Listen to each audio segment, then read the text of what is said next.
shit talking card. In the dynasty, still got we'll one in the crowd. We'll see how that goes. But fantasy has been it's been a hell of a year. It's funny enough. But let's actually talk about that. Speaking of Josh Allen, let's get into that Bills and Rams game. We had this was a hell of a game. We got stats out the wazoo from this one. Highest scoring game of the year. We got questionable coaching decisions. We can start this off any way you want to cut it. But I think, unfortunately, we didn't get to do a take on our preview for this week. I actually love the Rams in this spot because they're so inconsistent, but they can be so damn good. And just deadly, with the way both teams were trending here, I was like, the Rams are going to show out in this spot. And sure enough, they did. And man, this was quite the scene. But what was your biggest takeaway from this game? Josh Allen can't do it all. Yeah. I think that's the biggest take that we can just hammer through here is 6 touchdowns. What did this guy have? 57 fantasy points. In general, that doesn't even fucking matter because this guy had 6 touchdowns, right? 3 passing, 3 rushing, never done, doesn't exist. What else does this guy need to do? Yeah, this is the first time. Okay, wait a second. Yeah. We're going to slow this down. Because I saw the greatest meme, and it's Joe Burrow with the noose around his neck looking over to Josh Allen. It's that James Franco meme going. It's been there. First time.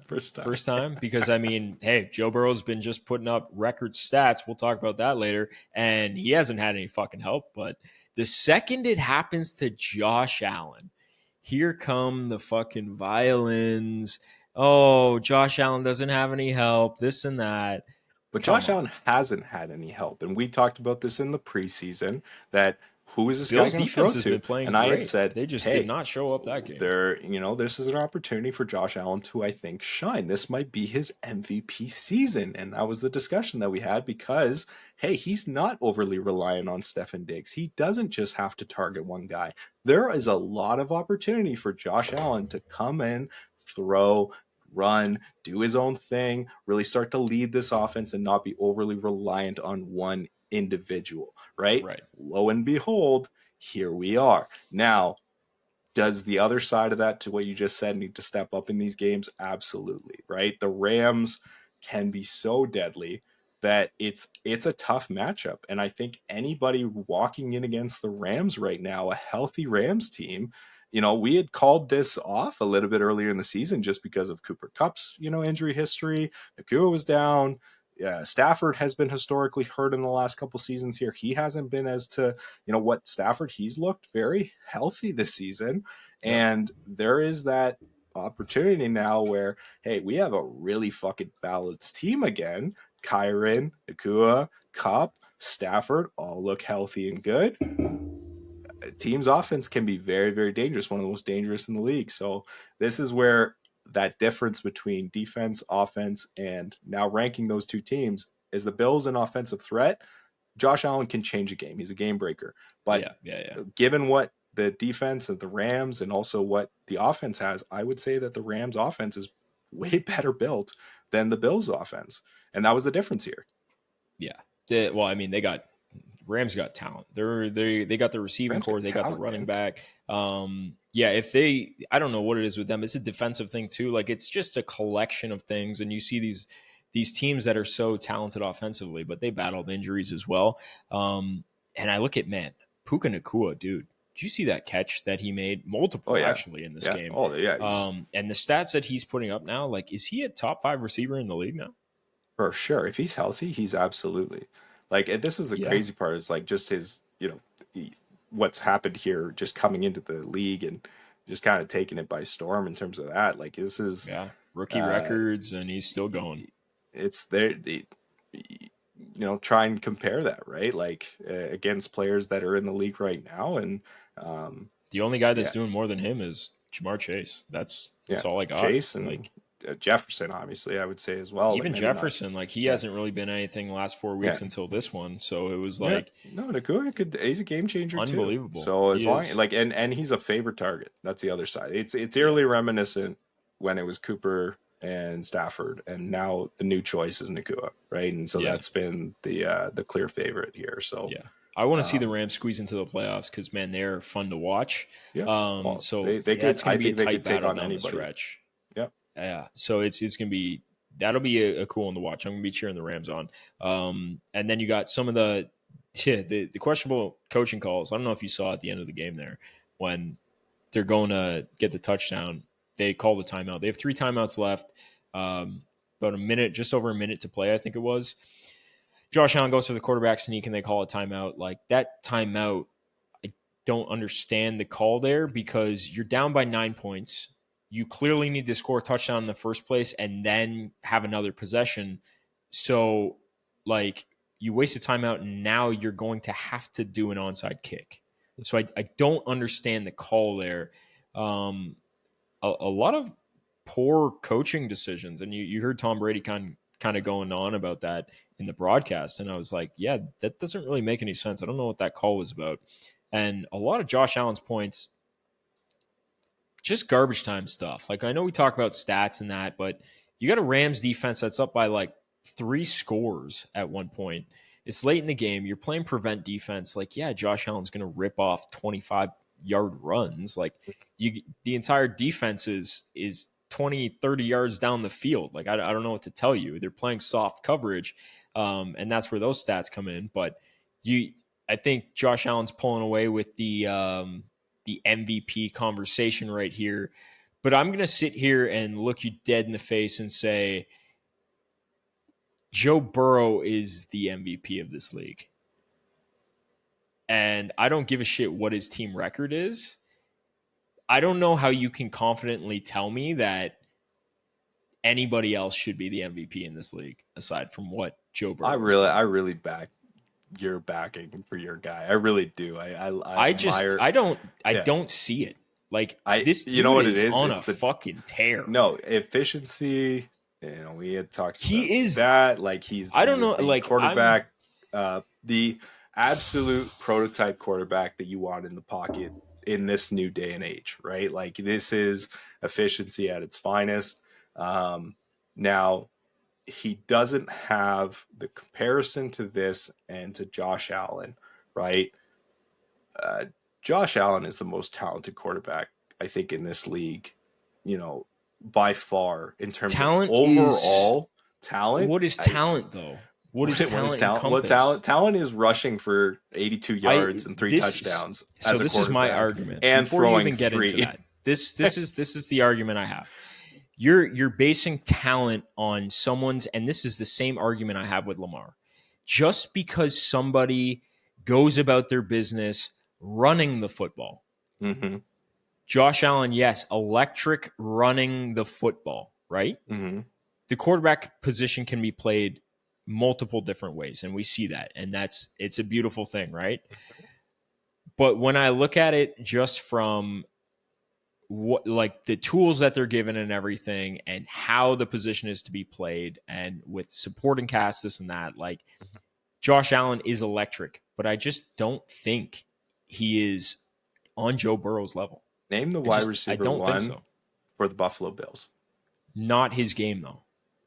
Look at our offensive line. I'm asking. We have one of the worst offensive lines in the league. So now argue that, right? No, I'm just saying. You can look at it name from the wide different receiver, perspectives. right? Like, name the wide receiver one for the Bills. Doesn't matter. You need time to throw. It's what I'll I'm tell you saying this. is Let me tell you creating this. offense in any which way and scoring points is equally as important, right? And dynamic as to your argument here, which is Joe Burrow is elite, phenomenal, exceptional. Figure another word out, because he's that, right? But it is one-dimensional in terms of how this offense is run because of the receiving core, because of the situation with Joe Burrow and his efficiency. It is one-dimensional. We talked about the running game as not a part of this offense, so it's overly reliant. They're also passing in a lot of these games because they have typically been either in close games or behind in games. So that's inflating certain stats for Joe Burrow. On the other flip side, has he been efficient? Absolutely. I would agree with that. But to say that Josh Allen isn't winning games with his talent, I think is a discredit to Josh Allen. And so I think that's where the difference maker here is on Josh Allen as the MVP and Joe Burrow not having that winning team. Now, the defense is a big part of that conversation for the Bengals. They have been awful, but that goes into the whole team.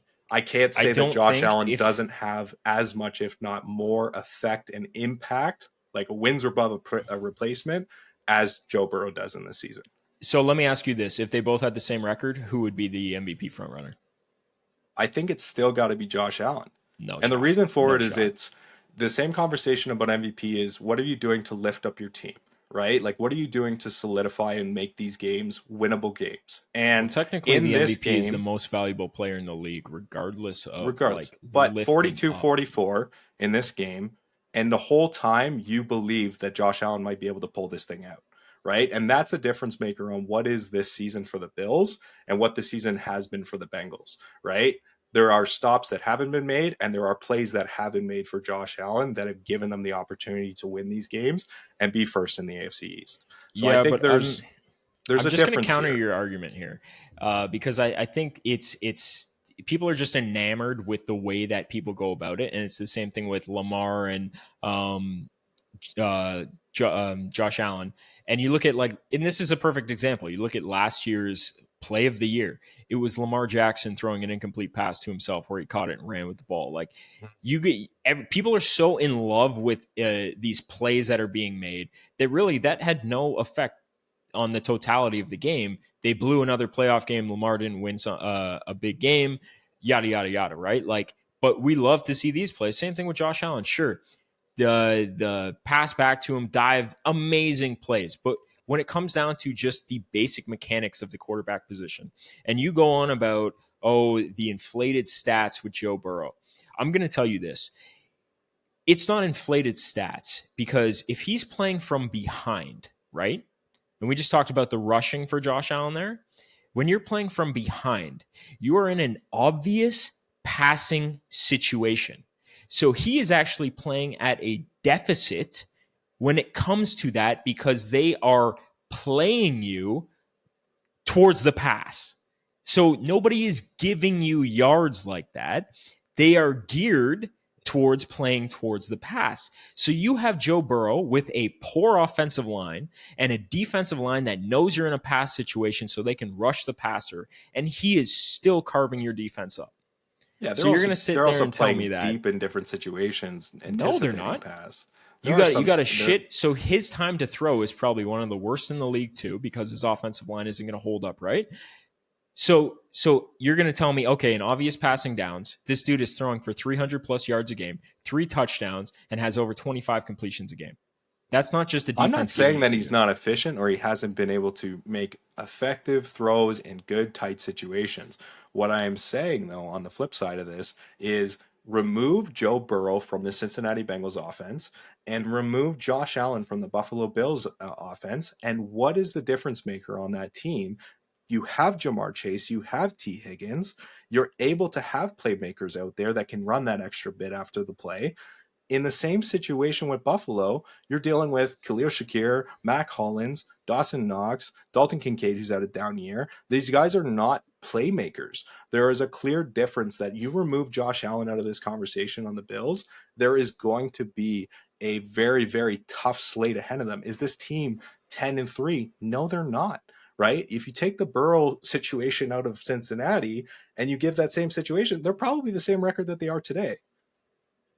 Well, when I look at it, it's like Josh Allen doesn't necessarily need the playmakers because of his dual threat capability. And it's the same thing with Lamar. It's why I don't he's had disagree, so but much that's why I'm success saying that with. there's more leaning to him in that argument then. Like the difference maker is then his ability to change the offense and the defensive schemes against him, wherein you know what the Bengals are going to do. You know what they are. Like that's the clear defining difference here is you You can know that now about you Josh have to Allen too, plan. though.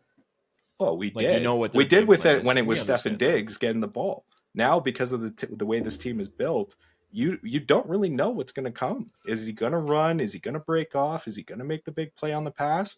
There's opportunity. Like Khalil Shakir has been a standout in terms of like yards after catch, but Yeah, there is a lot of he's been a great opportunities receiver too. here for is he considered a wide receiver one in this scenario, and should he be in the top 30 of fantasy rankings next year because of it? I don't know, right? But has Josh Allen made that happen for him? Absolutely. To me, that's the MVP. Interesting. Interesting. Well, then, I mean, there's so many ways you can splice that, but I'm just going to leave you with I think Joe Burrow is the best quarterback in the league, period. I love that. And there really is no debate. That's it. There is no debate. But before we even get into that Bengals game, yeah, we still got a